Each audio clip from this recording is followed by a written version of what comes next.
পড়বে। আর কি পড়বে? ইমপিউটেড রেন্ট অ্যান্ড ইমপিউটেড ইন্টারেস্ট। এই ইমপিউটেড রেন্ট কি? ইমপিউটেড রেন্ট হচ্ছে, মনে করো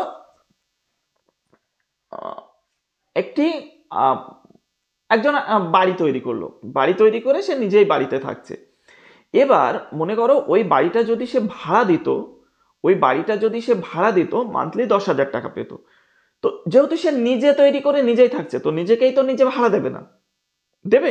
নিজেকেই নিজেকেও ভাড়া দেয় না। তো এই যে যে টাকাটা পাওয়া যেত, যে রেন্টটা পাওয়া যেত কিন্তু নিজে ইউজ করার জন্য সেই রেন্টটা পাওয়া যাচ্ছে না, সেটাই হচ্ছে ইমপিউটেড রেন্ট। অর্থাৎ এই নিজেকে নিজে ভাড়া দেওয়ার যে ব্যাপারটা, সেটাই হচ্ছে ইমপিউটেড রেন্ট। এই ইমপিউটেড রেন্টটাও কিন্তু ন্যাশনাল ইনকামে ক্যালকুলেশন হয়। মনে করো আমার একটা বাড়ি আছে, সেটা 10,000 টাকা মার্কেট মানে রেন্ট হিসেবে 10,000 টাকায়।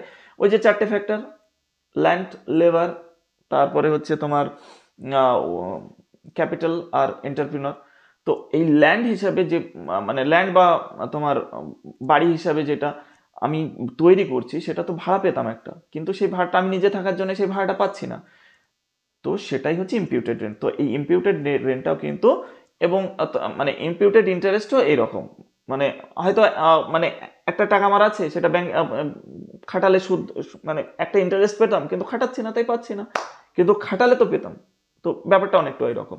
তো ইমপিউটেড রেন্টটাও কিন্তু ন্যাশনাল ইনকামের মধ্যে পড়ে। এবার ন্যাশনাল ইনকামের মধ্যে প্রোডাক্ট মেথডে কি কি পড়ে না, মানে এগুলো তো পড়ে, আর কি কি পড়ে না, সেটা হচ্ছে ইললিগাল অ্যাক্টিভিটিস, যেমন স্মাগলিং বা তোমার